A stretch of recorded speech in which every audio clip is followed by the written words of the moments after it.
आज हम आपसे बात करेंगे कैंसर पेशेंट के भोजन के बारे में। भोजन एक ऐसी चीज़, ये समझ लीजिए कि हमारे जीवन का आधार ही है।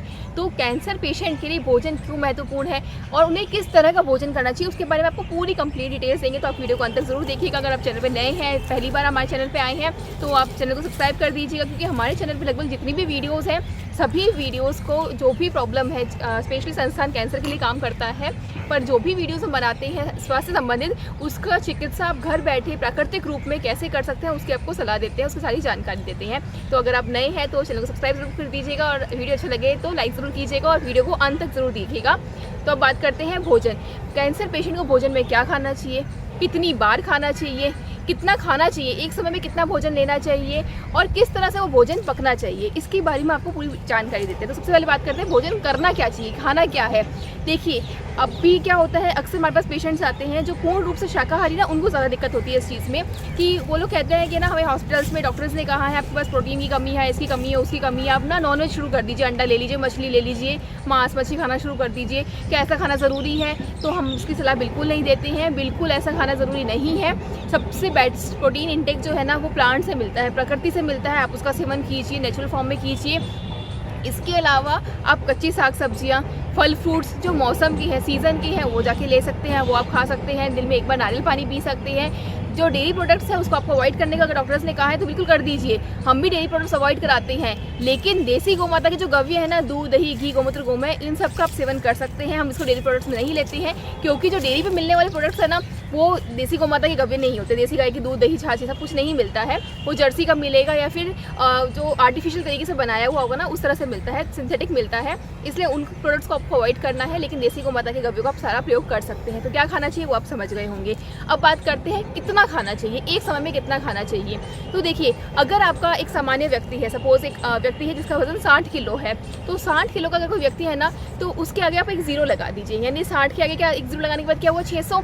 यानी उसको एक समय पे 600 ग्राम कम से कम फल फ्रूट खाना है। सुबह 8 से 12 के बीच में 600 ग्राम फल फ्रूट खाइए।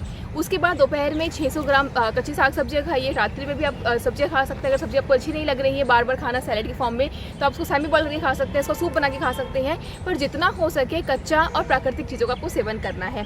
तो ये हमेशा ध्यान रखिएगा कि खाना खाने से पहले सलाद वही सब कुछ चीज़ें लेनी है। ये नहीं कि खाना खाते हुए 1-2 पीस ले लिया और आपने कहा कि बस ये तो हो गया, हमारा सलाद हो गया। इस तरह से नहीं लिया जाता है।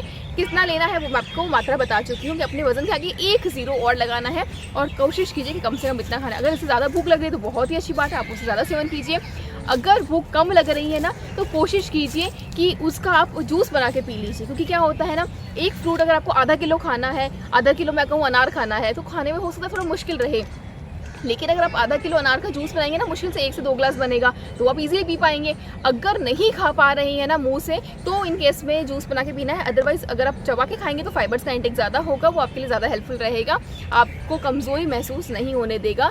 तो जिसका ध्यान रखना है। अब ये तो आपकी बात रही कितना खाना है। अब कितनी बार खाना है, कितनी बार मील्स लेनी चाहिए, तो कम से कम 3 मील्स तो उनको लेनी ही चाहिए। सुबह की हो गई, दोपहर की हो गई, शाम की हो गई। शाम का मील जो लेना है सूर्यास्त से पहले लेना है। जब लगभग शाम को 7 बजे तक हम प्रीफर करवाते हैं कि 6:30 से 7 के बीच में आप अपना डिनर कर लीजिए, जिससे क्या होता है भोजन अच्छे से पच जाता है आपके सोने से पहले।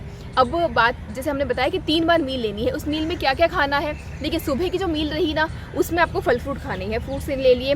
उसके बाद अगर भूख है तो आप नॉर्मली खाना खा सकते हैं। दोपहर में सब्जियां खा ली, सैलेड खा लिया, उसके बाद भूख है तो आप खाना खा लीजिए।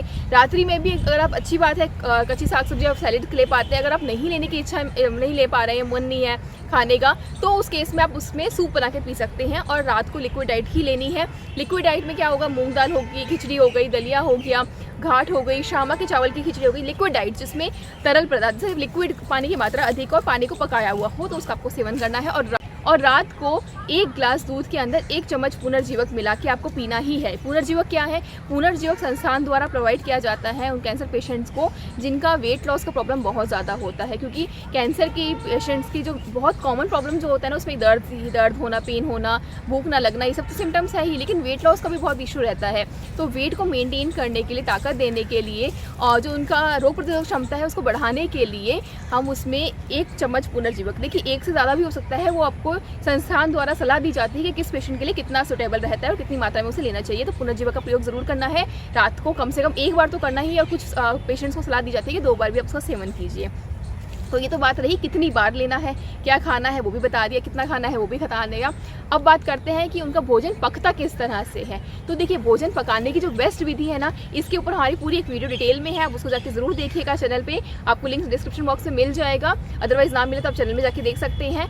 तो इसके पूरे डिटेल में जानकारी दी है, पर अभी मैं आपको मोटा मोटा बता देती हूँ कि कैंसर पेशेंट का भोजन हमेशा ध्यान रखें, या तो मिट्टी के पात्र में, मिट्टी का कोई भी बर्तन लेके उसमें पकाए, या फिर लोहे के पात्र में पकाए। और अवॉइड क्या करना है, कुकर पूर्ण रूप से अवॉइड करना है, बिल्कुल ही अवॉइड करना है, क्योंकि कुकर में जब भोजन पकता है ना, तो उसके अंदर 87% तक जो न्यूट्रिशियस वैल्यू है खत्म हो जाती है, कुछ बचेगा ही नहीं, 10-15% में क्या मिल जाएगा आपको। तो कुकर को पूरी तरह से अवॉइड करना है।